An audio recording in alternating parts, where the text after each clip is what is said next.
नमस्कार, your money में आप सभी का स्वागत है। मैं हूं सुमित, योर मनी, जहां पर हम बातचीत करते हैं आपके पर्सनल फाइनेंस से जुड़े सवालों पर और साथ ही साथ अलग अलग टॉपिक्स के ऊपर भी, जिनसे आप अपने पर्सनल फाइनेंस के निवेश को और बेहतर बना सकते हैं और ज्यादा सुचारू रूप से चला सकते हैं और साथ ही साथ और ज्यादा अच्छे तरीके से अपनी प्लानिंग कर सकते हैं, अपने आप को और बेटर साइड पर लेकर जा सकते हैं। इन सब पर तो हम बातचीत करेंगे ही, लेकिन अलग अलग जानकार हमारे साथ मौजूद रहते हैं जिनसे हम बातचीत करते हैं आपके सवालों के ऊपर भी, जिनसे हम बातचीत करते हैं हमारे इंटरेस्टिंग टॉपिक्स को लेकर भी। हमारे साथ बातचीत करने के लिए अलग अलग जानकार मौजूद रहते हैं, लेकिन अगर आपका भी कोई सवाल है तो आप हमारे साथ जुड़ सकते हैं अलग अलग माध्यमों के जरिए, यानी कि आप सोशल मीडिया के जरिए, ईमेल के जरिए, व्हाट्सएप के जरिए आप हमारे साथ जुड़ेंगे। हमारे साथ जुड़ने के लिए पहला तरीका है आस्क आवाज योर मनी। ये हमारा हैशटैग है जिसका इस्तेमाल कर सकते हैं और फेसबुक और एक्स पर आप सवाल भेज सकते हैं। yourmoney@nw18.com ये ईमेल आईडी है जिसके जरिए भी आप इस कार्यक्रम का हिस्सा बन सकते हैं। और साथ ही साथ हमारे साथ जुड़ने का तीसरा तरीका है व्हाट्सएप नंबर, यानी कि 7045220000। ये हमारा व्हाट्सएप नंबर है जिस पर भी आप सवाल भेजकर सीधे सीधे हमारे साथ जुड़ सकते हैं। आज बातचीत करने के लिए हमारे साथ वाइज इन्वेस्ट के सीईओ हेमंत रुस्तगी सर मौजूद हैं, जिनसे हम बातचीत करेंगे आपके सवालों पर भी। और हेमंत सर से आज हम एक रैंडम टॉपिक पे बातचीत करेंगे कि हेमंत सर का एक्सपीरियंस इतने डिकेड्स का है कि उनको किसी टॉपिक की जरूरत नहीं है, तो हमने सोचा कि आज उनसे रैंडम ही कोई ना कोई सवाल बीच में लेते रहेंगे। तो चलिए टॉपिक्स पे हम अलग से बातचीत करेंगे, लेकिन पहले कुछ सवालों पे बातचीत कर लेते हैं। संजय सर हमारे साथ मौजूद है बेंगलुरु से बातचीत करने के लिए। संजय जी नमस्कार। नमस्कार। नमस्कार संजय जी, क्या सवाल है आपका? जी, तो मैंने आपको सवाल भेजा हुआ है। तो मैंने एक्चुअली लमसम इन्वेस्ट किया है काफी सारे फंड में फरवरी 2024 में। मेरा लक्ष्य जो है वो 5 करोड़ है 10 साल के लिए। मैं 10 साल में 5 करोड़ में चाहता हूँ और मेरी मंथली इनकम है 3,40,000, तो मैं इन्वेस्ट कर सकता हूँ 1 लाख से ज्यादा। तो मेरा ये सवाल है, जो मैंने फंड्स ऑलरेडी दे रखे हैं, तो आपके पास मेरी फंड्स की लिस्ट है या मैं? मेरे पास है। तो एक बात बताएं संजय जी, आपने जो बात कही उसके हिसाब से आप 10 साल के अंदर करीब करीब 5 करोड़ रुपए का एक लक्ष्य साध रहे हैं जी, और 1 लाख रुपए के आसपास की मंथली एसआईपी आप कर सकते हैं, जो आपने अभी तक की नहीं है, राइट? हाँ, मैंने एक्चुअली लमसम मैंने डाल दिया है। तो लमसम डाला है, वो 14 लाख के आसपास कॉर्पस बन चुका है, राइट? कॉर्पस बन चुका है, हाँ जी। ओके। तो अब नया निवेश जो आप करना चाह रहे हैं वो 1 लाख के आसपास रहेगा पर मंथ। तो संजय जी, क्या इसको आप समय समय पर बढ़ा भी सकते हैं? हर साल मैं बढ़ा सकता हूँ। कितने हर साल बढ़ा सकता हूँ। मैं 1,50,000 या 2 लाख तक जा सकते हैं। चलिए, ओके। तो हेमंत सर नमस्कार, स्वागत है कार्यक्रम में। पहले तो एक सवाल जो आया संजय जी का वो ये कि ये 10 साल में 5 करोड़ का लक्ष्य साध रहे हैं, ऑलरेडी 14 लाख का इनका एक कॉर्पस इकट्ठा करके बैठे हैं और ये 1 लाख रुपए की नई पूंजी के साथ अब एसआईपी का निवेश शुरू कर रहे हैं। इसके अलावा और उसको वो ये बढ़ा सकते हैं करीब करीब 1.5 लाख यानी 50% से 2 लाख यानी कि 100 कर रहे हैं। इसके अलावा और उसको वो ये बढ़ा सकते हैं करीब करीब 1.5 लाख यानी 50% से 2 लाख यानी कि 100% के आसपास का एक जंप वहां पर देख सकते हैं। फंड के हिसाब से इन्होंने मेजरली सारे या तो मिड कैप फंड है, स्मॉल कैप फंड है और कुछ कॉन्ट्रा कैप फंड्स और फ्लेक्सी कैप फंड्स भी हैं। सो आप देखें पोर्टफोलियो कैसा है और क्या करना चाहिए ना? देखिए सुमित, यहाँ पे 2-3 इंपॉर्टेंट चीजें हैं। एक तो इन्होंने कहा कि इनका जो समय है 5 करोड़ का जो कॉर्पस इनको बिल्ड करना, उसके लिए 10 साल का समय है। इन्होंने जो अपनी इन्वेस्टमेंट की शुरुआत की है वो लमसम अमाउंट से की है, करीब 11 फंड है उनके पास और आज की वैल्यू उन्होंने कहा कि 14 लाख रुपए है। दूसरी बात उन्होंने कहा है कि ये यहाँ से अब एसआईपी भी कर सकते हैं। तो मेरा हमेशा ये मानना है, पहली देखिए 2 इंपॉर्टेंट चीजें हैं। एक तो 10 साल का समय है, इक्विटी फंड में इन्वेस्ट कर रहे हैं, वो स्ट्रैटेजी बिल्कुल सही है।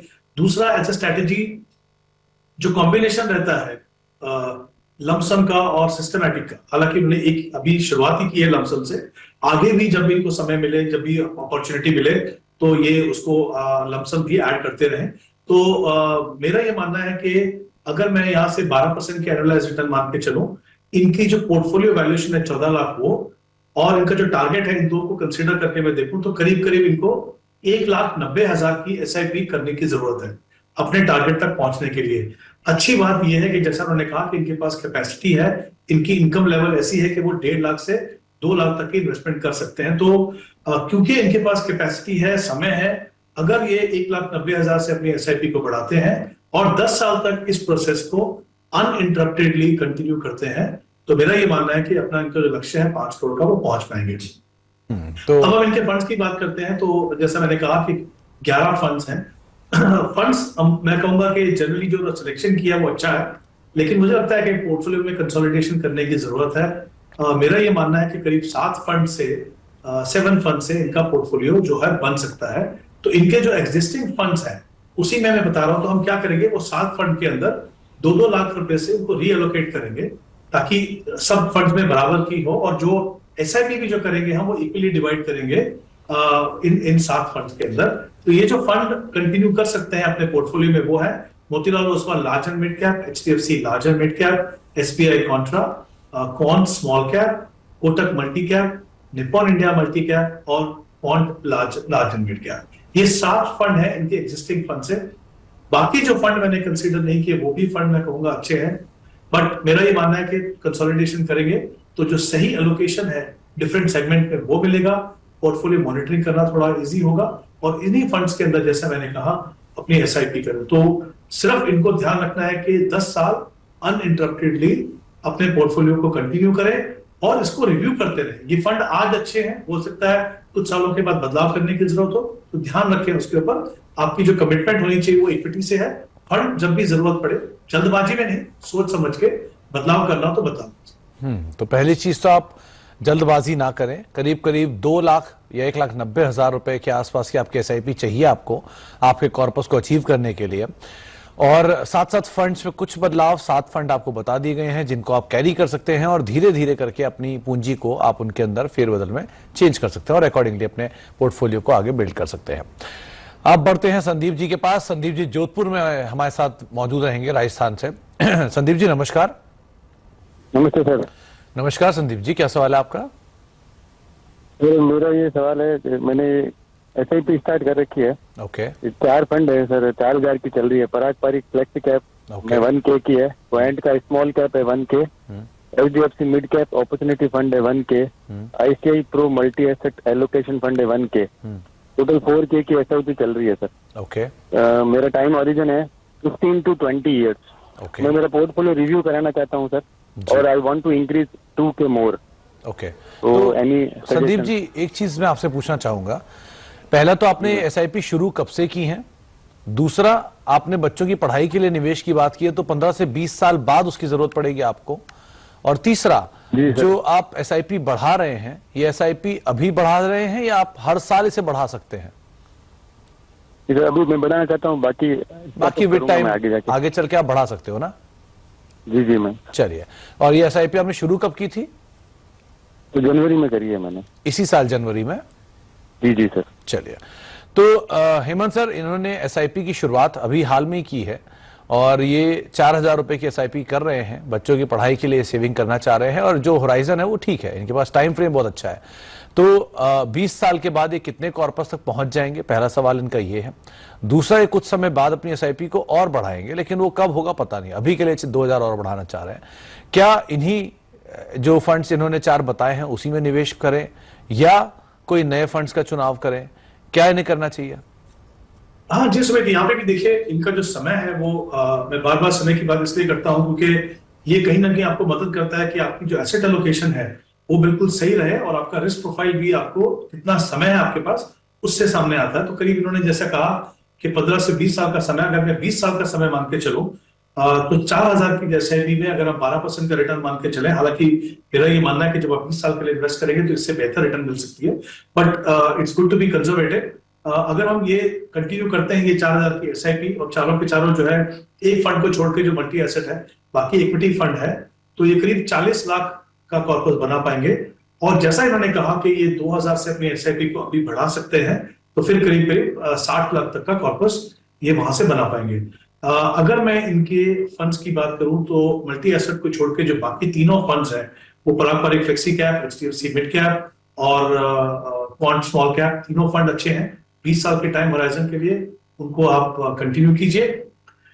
मल्टी एसेट जो फंड है वो काफी अच्छा फंड है, बट मेरा ये मानना है कि जब आप 20 साल के लिए इन्वेस्ट कर रहे हो तो फिर आप एक प्योर इक्विटी फंड में जा सकते हो, क्योंकि वहां पे फिर छोटे अमाउंट से मल्टी एसेट में जाके कुछ ज्यादा कुछ फायदा नहीं होगा आपको।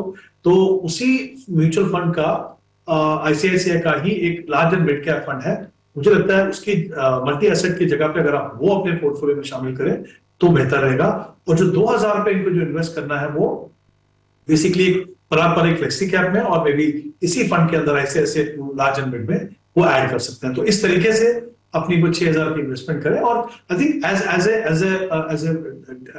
डिसिप्लिन इन्वेस्टर कोशिश कीजिए, जैसा उन्होंने कहा भी है, कि जब भी पॉसिबल हो अपनी इन्वेस्टमेंट को बढ़ाते रहिए। क्योंकि काफी बार क्या होता है, जो हम टारगेट लेके चलते हैं ना, जैसे उन्होंने कोई टारगेट बनाया नहीं, तो मैं इनको पहले तो एडवाइस करूंगा कि एक टारगेट बना लीजिए कि अगर बच्चों के एजुकेशन के लिए चाहिए तो कितना पैसा चाहिए। उससे फायदा क्या होता है, आपको पता चलेगा कितना गैप है, और फिर आप उस गैप को कम करने की कोशिश करते हैं। आपको एक पर्पस मिलता है अपने इन्वेस्टमेंट में, तो वो कर लीजिए।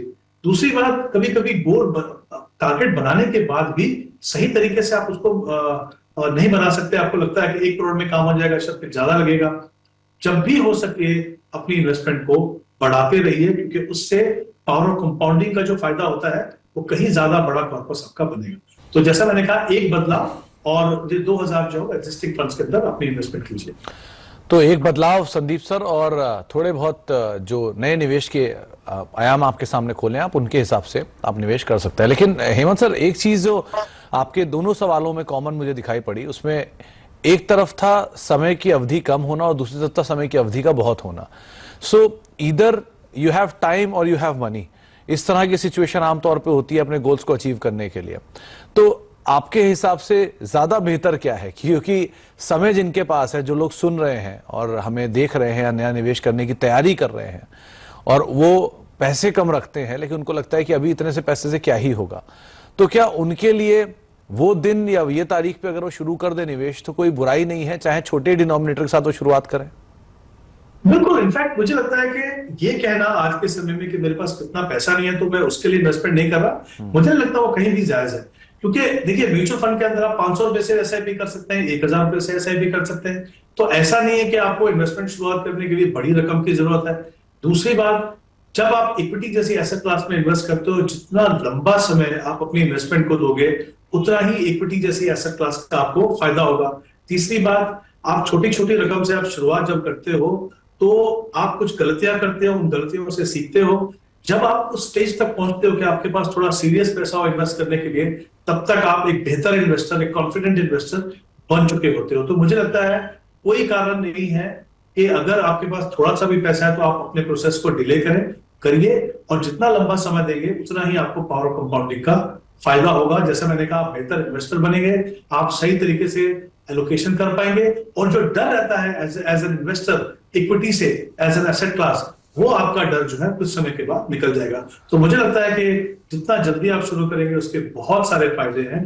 बड़ी रकम आप छोटी छोटी कंट्रीब्यूशन से over a period of time कर सकते हो। और सबसे बड़ी बात क्या है, अगर आप समय दोगे तो आपके पास ये मौका रहेगा कि आप हर साल अपनी इनकम के हिसाब से अपनी इन्वेस्टमेंट को बढ़ाते रहिए, 5% से 10% से। तो आई थिंक कहीं ना कहीं आप देखेंगे कि कहीं बड़ा कॉर्पस आपको बन जाएगा। तो उसके लिए ओवरवेल्म होने की जरूरत नहीं है, उसके लिए घबराने की जरूरत नहीं है। जैसा मैंने कहा, बड़े से बड़ा टारगेट भी आप छोटी रकम से सिर्फ एक डिसिप्लिन इन्वेस्टर होके और सही एसेट एलोकेशन करके आप वहां तक पहुंच सकते हैं। तो समय अगर आपके पास है और आपके पास पूंजी उतनी नहीं है तो आप शुरुआत तो कीजिए, भले ही कम पूंजी के साथ करें। विद टाइम पूंजी भी बढ़ेगी और आपका निवेश भी बढ़ेगा और आप ज्यादा बेहतर सिचुएशन में होंगे। तो एटलीस्ट शुरुआत इज इंपॉर्टेंट, भले आप छोटी ही रकम के साथ शुरुआत करें। अब योगेश गुप्ता जी हमारे साथ मौजूद हैं, उनसे ही बातचीत कर लेते हैं। गुप्ता जी हमारे साथ, इनफैक्ट अशोक गुप्ता जी मौजूद हैं जो कि प्रयागराज से हमारे साथ मौजूद हैं। तो गुप्ता जी नमस्कार। जी नमस्कार सर। नमस्कार गुप्ता जी, क्या सवाल है आपका? तो सर, मेरा इन्वेस्टमेंट अभी 26,000 रुपए की एसआईपी चल रही है। Tata small cap, Nippon small cap, Canara Robeco, okay, और एक्सिस मिड कैप में।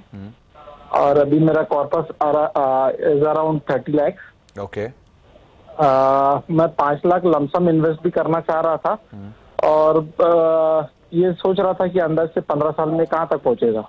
ओके, तो 5 लाख आप एक बार में डालना चाह रहे हैं, कुछ कुछ हिस्सों में डालना चाह रहे हैं? आप जैसा सलाह देंगे उस हिसाब से। चलिए, तो हेमंत सर, ये ऑलरेडी अपनी एसआईपी तो इनकी चली रही है, जो इन्होंने आपको भेजा भी हुआ है, आप देख ही पा रहे होंगे। और अपने जो नए निवेश में 5 लाख के आसपास की पूंजी निवेश करना चाह रहे हैं, एक बार में डाल दें या फिर छोटे छोटे हिस्से में, जैसा कि आप राय देंगे इन्हें, कौन से फंड्स में निवेश करना बेहतर रहेगा और अभी एक मुश्त निवेश करने का मौका सही है? इस पर मैं आपसे और एक सवाल पूछना चाहूंगा कि इस समय की सिचुएशन में जब हम अपने ऑल टाइम हाइस पर खड़े हैं, यहां एक मुश्त डालना ठीक होगा, या जो 2 दिन पहले एक बड़ी गिरावट आई, ऐसे मौके कहीं दिख जाए, उसमें एक मुश्त का बड़ा हिस्सा निकाल के डालना ज्यादा ठीक रहेगा? नहीं, अधिक सुमित, मैं कभी भी इस फेवर में नहीं हूं कि अगर आपको लगे कि एक दिन बड़ी गिरावट है तो उस दिन आप पैसा लगा दें उसमें। देखिए, 2-3 चीजें देखने की जरूरत है। एक तो आपका टाइम होराइजन, कितना समय आपके पास है। दूसरा, ये जो लमसम इन्वेस्टमेंट जो आप कर रहे हैं वो आपके एग्जिस्टिंग पोर्टफोलियो का कितना बड़ा प्रोपोर्शन है। अगर मान लीजिए आपका एग्जिस्टिंग पोर्टफोलियो 3-4 लाख का है और आप 5 लाख रुपए इन्वेस्ट करना चाहते हो, तो फिर मुझे लगता नहीं कि एक मुश्त इन्वेस्ट करने में समझदारी होगी। उसको इज ए फेज मैनर करना पड़ेगा। दूसरी बात, अगर हम करंट मार्केट लाइक सिचुएशन देखें, हमने देखा कि जनरल इलेक्शन के जो रिजल्ट्स हैं, अब ये तो बहुत क्लियर हो गया कि एनडीए की सरकार बनेगी। Of course BJP lead NDA government है, उतने स्ट्रांग वो नहीं है जितने पिछले 2 टर्म में थे। तो कहीं ना कहीं जो कोएलिशन के जो धर्म होते हैं ना, उनको निभाने की जरूरत है, थोड़े कंप्रोमाइज होंगे। बट मुझे ये लगता है कि उनका फोकस जो है, जो ग्रोथ के ऊपर था, मेक इन इंडिया के ऊपर था, वो रहेगा। तो जब तक ये क्लैरिटी नहीं आती है कि जो बड़ी बड़ी इंपॉर्टेंट मिनिस्ट्रीज हैं वो किसके पास हैं, फिर बजट राउंड द कॉर्नर है, राइट? तो बजट में पता चलेगा कि सरकार की मंशा क्या है, वो किस डायरेक्शन में जाना चाहते हैं। तो ऐसे समय में मुझे लगता है कि लमसम इन्वेस्टमेंट करना शायद एक अच्छा डिसीजन नहीं होगा। ऑफ कोर्स अगर ये अमाउंट आपके ओवरऑल पोर्टफोलियो का छोटा हिस्सा है तो आप कर सकते हैं, बट अगर वो छोटा हिस्सा नहीं है तो मेरा ये मानना है कि करीब 40% आप लमसम लगाइए और 60% ओवर द नेक्स्ट 2-3 मंथ्स आप उसको फेज मैनर में लगाइए। उससे फायदा क्या होगा कि अगर मान लीजिए मार्केट ऊपर भी चला गया तो एटलीस्ट 40% पैसा आपका इन्वेस्ट हुआ, और अगर मार्केट नीचे गया या वॉलेटिलिटी हुई तो आपको मौका मिलता है कि आप डिफरेंट लेवल पे इन्वेस्ट कर सको। समय है इनके पास, इक्विटी फंड में ही निवेश करें। मेरा ये मानना है कि दो कैटेगरीज हैं जो डेफिनेटली पोर्टफोलियो में होनी ही चाहिए, एक मल्टी कैप कैटेगरी और एक लार्जर मिड कैप कैटेगरी। ये दो जो कैटेगरीज हैं उनमें आप इन्वेस्ट कीजिए, लेकिन एक मुश्त इन्वेस्ट मत कीजिए। थोड़ा पैसा जैसे मैंने कहा अभी लगाइए और थोड़ा सा फेज मैनर में लगाइए। तो मुझे लगता है वो आज की मार्केट की सिचुएशन जो है उसके हिसाब से वो सही रहे। तो योगेश जी, आपको राय दी गई है अभी के लिए, क्योंकि बाजार थोड़ा महंगा है तो आप एक मुश्त रकम ना लगाएं, लेकिन किसी फाइन डे आपको लगे कि बाजार में गिरावट आई है, मौके अच्छे दिख रहे हैं, तब आप निवेश करना ज्यादा बेहतर है, या फिर छोटे छोटे चरणों में निवेश करते रहें, वो ज्यादा बेहतर है। लेकिन एक मुश्त डालना इस समय पर थोड़ा सा रिस्की हो सकता है। बाकी आपको राय दी गई है हेमंत सर की तरफ से, आप उसको फॉलो कर सकते हैं। ब्रेक का वक्त हो गया, ब्रेक के बाद लौटेंगे। हेमंत सर बने रहेंगे, उनसे रैंडम बातचीत जारी रहेगी और साथ साथ दर्शकों सवालों के जवाब पर भी हम चर्चा कर रहे हैं। छोटे से ब्रेक के उस तरफ।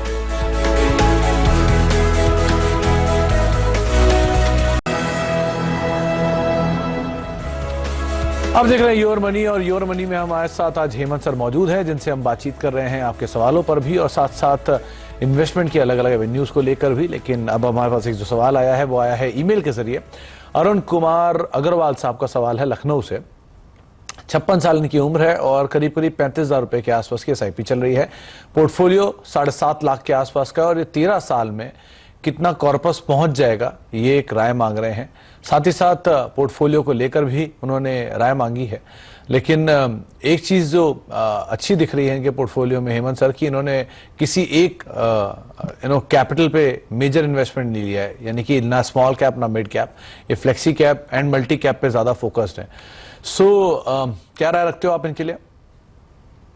आई थिंक बिल्कुल सही कहा आपने सुमित। आई थिंक पोर्टफोलियो काफी अच्छा है, फंड्स अच्छे हैं, बट मुझे लगता है यहाँ पे भी थोड़े से बदलाव, थोड़ी सी चेंजेस करेंगे तो बेहतर रहेगा। बट उससे पहले हम देखते हैं कि वो अपने कहां तक कितना बड़ा कॉर्पस वो बना पाएंगे। जैसा उन्होंने कहा 35,000 की एसआईपी वो कर रहे हैं, करीब 13.5 साल का समय है इनके पास अपने इस कॉर्पस को बिल्ड करने के लिए। और अगर हम 12% का रिटर्न मान के चले और इनकी जो करंट वैल्यू है 7,20,000 की, उसको भी कंसीडर करें तो करीब 1,85,00,000 का कॉर्पस ये बना पाएंगे। ऑफ कोर्स जैसा मैंने पहले कहा, वहां पे प्री कंडीशन ये है कि इनको अपना प्रोसेस जो है अनइंटरप्टेडली, बिना रुकावट के उसको कंटिन्यू करना है। अब जैसे मैंने पहले कहा कि फंड्स अच्छे हैं, बट कहीं ना कहीं कुछ बदलाव करेंगे तो थोड़ा और अच्छा बैलेंस रहेगा। तो कुछ फंड्स जो एग्जिस्टिंग है और उसी रकम के साथ जितनी वो इन्वेस्ट कर रहे हैं उनको ये कंटिन्यू कर सकते हैं। उसमें है क्वांट मिड कैप, जहां पे वो 8,000 इन्वेस्ट कर रहे हैं वो करते रहे। पराग पर एक फ्लेक्सी कैप जहां पे वो 7,000 इन्वेस्ट कर रहे हैं वो कंटिन्यू करें। कोटक ब्लू चिप जिसमें 4,000 कर रहे हैं वो करते रहे। और इनके पास एक स्मॉल कैप फंड है, Nippon India small cap fund, जहां पे वो 2,000 रुपए इन्वेस्ट कर रहे हैं, तो उसकी रकम को बढ़ा के वो 6,000 कर दे, ताकि जो तीनों सेगमेंट का जो एलोकेशन है वो बराबर हो। 2 कैटेगरी ऑफ फंड मुझे लगता है अपने पोर्टफोलियो में शामिल करें। जो बाकी 10,000 जो बचेगा वो 2 फंड्स में उसको शामिल करें। एक लार्ज एंड मिड में जो बंधन कोर इक्विटी फंड होगा जिसमें 5,000 रुपए इन्वेस्ट कर सकते हैं, और एक मल्टी कैप कैटेगरी का फंड कोटक मल्टी कैप जिसमें वो 5,000 इन्वेस्ट कर सकते हैं। तो इस तरीके से उनकी 35,000 रुपए की जो इन्वेस्टमेंट होगी। और ऑफकोर्स जो फंड एग्जिस्टिंग जो जिसका नाम मैंने नहीं लिया, मेरी रिकमेंडेशन ये है कि आप उसमें अपनी एसआईपी को बंद कीजिए। ऑफकोर्स ये कंसीडर कर सकते हैं जो फंड्स जो मैंने यहाँ पे रिकमेंड किए हैं, बट मुझे लगता है कि अगर वो बदलाव हो तो पोर्टफोलियो में बैलेंस अच्छा होगा, अच्छे फंड्स होंगे, परफॉर्मेंस अच्छा हो सकता है। हेमंत सर, एक सवाल और मन में उठा अभी कि अगर मान लीजिए किसी का निवेश है जिसने किसी जानकार से कहे हुए फंड्स पे ही निवेश किया और उसके फंड सिलेक्शन भी सही है और वो 1 साल, 1.5 साल, 2 साल से अपनी एसआईपी कंटिन्यू कर रहा है और रीजनेबल रिटर्न भी उनको आ रहे हैं, लेकिन फिर भी एक रिव्यू मांग रहा है, तो उस रिव्यू की सिचुएशन कितने टाइम में होनी चाहिए? क्या वो 1 साल में करे, 1.5 साल में करे, 2 साल में करे, 6 महीने में करे, उस सिचुएशन में जब सब कुछ सुचारू रूप से चल रहा हो? क्योंकि अभी बाजार इतना अच्छा है कि सुचारू रूप समझना और ना सुचारू रूप होने में अंतर समझना बड़ा मुश्किल है।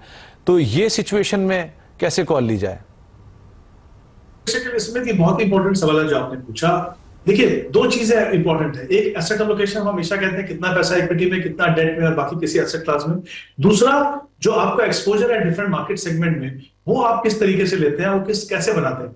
मार्केट के मूड्स बदलेंगे। हमने अभी बात की करंट मार्केट लाइक सिचुएशन की, कभी मार्केट गिरेगा, कभी वोलेटाइल होगा, कभी बहुत अच्छे से मार्केट परफॉर्म करेगा। तो वो obviously over a longer period of time हम देखेंगे कि हम equity as an asset class अच्छा ही करता है। एज एन इन्वेस्टर आप अगर बहुत क्लियर हैं अपने एसेट एलोकेशन के बारे में, आप बहुत क्लियर है कि आपको किस कैटेगरी के फंड्स में जाना है, तो आपको रिव्यू करना जरूरी होगा, बट इसलिए नहीं कि हर क्वार्टर में, हर 6 महीने में आपको पोर्टफोलियो में बदलाव करना है, राइट। जैसा मैंने पहले भी कहा, आपकी जो कमिटमेंट होती है वो एसेट क्लास से होती है, फंड से नहीं होती। लेकिन जल्दबाजी में आपको चेंजेस नहीं करना है। आपने कहा कि 1-1.5 साल में कर सकते हैं, मेरा ये मानना है कि 1 साल में एक बार आप उसको अच्छे से रिव्यू कीजिए, ताकि अगर कहीं आपको रीबैलेंसिंग करना हो विद इन एसेट एलोकेशन, वो भी कर सकते हो। हर क्वार्टर में आप अपना पोर्टफोलियो देखते रहिए, ऐसा नहीं कि आप सीधा 1 साल के बाद देखेंगे। लेकिन जो चेंजेस करने हैं उससे क्या होगा, एक तो रिटर्न आपके टैक्स एफिशिएंट हो जाते हैं 1 साल के बाद। दूसरी बात, आप समय देते हैं हर फंड को कम से कम 4 क्वार्टर का, कि अगर किसी 2 क्वार्टर में उन्होंने अच्छा नहीं किया और बाद में अगर रिकवरी आती है तो फिर आपको बदलाव करने की जरूरत नहीं है। तो यस, एटलीस्ट साल में एक बार अच्छी तरीके से पोर्टफोलियो का रिव्यू होना बहुत ही जरूरी है। और जैसा मैंने कहा, आप अगर बहुत क्लियर हैं कि अगर आपने सही कैटेगरी ऑफ फंड लिया है, अच्छे फंड, कंसिस्टेंट परफॉर्मिंग फंड लिए हैं, तो आपको मार्केट मूड के हिसाब से बदलाव करने की जरूरत नहीं। तो थोड़ा रिव्यू समय समय पर करना जरूरी है, और किन स्थितियों में करना जरूरी है वो हेमंत सर से अभी मैंने पूछा। लेकिन एक और सवाल जो आया ईमेल के जरिए, वो जयराम जी का है कोलकाता से। 21,000 रुपए के आसपास की एसआईपी है, पोर्टफोलियो की वैल्यू 7 लाख रुपए है। 10 से 15 साल में कितना कॉर्पस ये इकट्ठा कर लेंगे, ये इनका सवाल है। और लाइकवाइज इनके जो फंड्स में निवेश है वो भी वहां पर मेजरली फ्लेक्सी कैप है या मेजरली मिले जुले ही हैं। सो यहाँ पर भी फंड के सिलेक्शन में तो कोई दिक्कत दिख नहीं रही। आप क्या राय रखते हो यहाँ पे? जी, आई थिंक पहले देखते हैं टारगेट या कहां तक पहुंच पाएंगे। तो जैसा 21,000 रुपए की इनकी एसआईपी है, 10 से 15 साल है, तो मैं अगर ये मान के चलूं कि 15 साल का समय वो दे रहे हैं 12% के एनुअलाइज रिटर्न के हिसाब से, और इनका जो एक्यूमुलेटेड कॉर्पस है अभी जो 7 लाख का है, उसको अगर मैं कंसिडर करता हूं तो करीब करीब 1.5 करोड़ का कॉर्पस ये बना पाएंगे। इनके पास 11 फंड है 21,000 के लिए। फंड अच्छे हैं, बट मुझे लगता है थोड़ा कंसोलिडेशन करने की जरूरत है। बहुत ज्यादा फंड होने से, स्पेशली एक पर्टिकुलर गोल के लिए, मैं ये नहीं कह रहा हूं कि आपके ओवरऑल पोर्टफोलियो में सिर्फ 7 फंड होने चाहिए, मैं किसी एक गोल की बात कर रहा हूं। अगर ऐसा है तो फिर डेफिनेटली इनको कंसोलिडेशन करने की जरूरत है। तो एक तो इनके पास ELSS फंड है, बंधन टैक्स सेवा 1,000, वो तो इनको कंटिन्यू कर सकते हैं क्योंकि वो ELSS फंड है। बाकी जो है जैसे क्वांट फ्लेक्सी कैप है, उसमें 5,000 इन्वेस्ट करें। निप्पॉन स्मॉल कैप में 3000, पारंपरिक फ्लेक्सी कैप में 5000, एसबीआई कॉन्ट्रा में 5000 और आईसीआईसीआई ब्लू चिप में 2000। इस तरीके से इनकी 21,000 रुपए की इन्वेस्टमेंट होगी।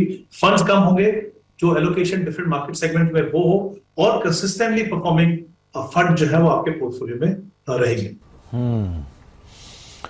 तो आपको रणनीति बताई गई है, अकॉर्डिंगली आप यहां पर कॉल ले सकते हो। हेमंत सर, अब आपकी तरफ से टॉप 4 फंड्स। जी देखिए, एक फंड है मल्टी कैप कैटेगरी में कोटक मल्टी कैप, जिसके हमने बारे में बात की। Large and mid cap category, उसमें 2 फंड्स हैं, बंधन कोर और एचडीएफसी लार्ज एंड मिड, और एक फ्लेक्सी कैप है, क्वांट फ्लेक्सी कैप। ये 4 फंड है। मुझे लगता है चाहे आप एग्जिस्टिंग इन्वेस्टर हो चाहे नए निवेशक हो, इन फंड्स के पोर्टफोलियोज अच्छे हैं, परफॉर्मेंस अच्छी रही है। अगर आप चाहें तो डेफिनेटली इनको अपने पोर्टफोलियो में शामिल कर सकते हैं। 4 फंड है, उसमें कोटक मल्टी कैप फंड, बंधन core equity fund, HDFC large and mid cap fund और क्वांट का फ्लेक्सी कैप फंड। सारे के सारे fund Hemant sir mix market cap को ही आपने यूज किया है। क्या बाजार की तेजी एक वजह मान रहे हो कि मिड कैप स्मॉल कैप की जबरदस्त तेजी है उसकी वजह से? देखिए सुमित, जब हम लार्ज और मिड की बात करते हैं तो हम बात कर रहे हैं हिंदुस्तान की top 250 companies in terms of market cap, right. अगर आप इक्विटी का पोर्टफोलियो बना रहे हैं लॉन्ग टर्म में तो आप इन जो कंपनीज हैं इनको इग्नोर नहीं कर सकते। दूसरी बात, मल्टी कैप का फायदा क्या है कि तीनों सेगमेंट में आपको एक्सपोजर मिलता है मिनिमम 25%, राइट। तो आपको रीबैलेंसिंग करने की जरूरत नहीं होती। और जो फ्लेक्सी कैप फंड होता है वो प्राइमरीली लार्ज कैप में लगाता है 70-80% कभी कभी, और बाकी पैसा जो है मिड और स्मॉल में रहता है। तो इस कॉम्बिनेशन में आप लेंगे तो जैसा मैंने पहले भी कहा शो में कई बार कि जो आपका एलोकेशन है डिफरेंट मार्केट सेगमेंट में वो बराबर होना बहुत जरूरी है। बहुत ज्यादा एग्रेसिव बनाने की जरूरत नहीं है, बट ये टॉप 200 कंपनीज को तो डेफिनेटली आप इग्नोर नहीं कर सकते। चलिए, बहुत बहुत शुक्रिया हेमंत सर हमारे साथ मौजूद रहने के लिए, दर्शकों सवालों के जवाब देने के लिए और रैंडमली आज हमसे बातचीत करने के लिए। कभी कभी रैंडमली बात करना भी जरूरी था, इसलिए हमने सोचा कि आज बिना टॉपिक के आपसे चर्चा करेंगे। लेकिन बहुत बहुत शुक्रिया आज अपना समय हमें देने के लिए और अपने एक्सपर्टाइज हमसे शेयर करने के लिए। एक ब्रेक का वक्त है और ब्रेक के उस पार भी खबरों का सिलसिला लगातार बना रहेगा। फिलहाल और मनी में इतना ही। नमस्कार।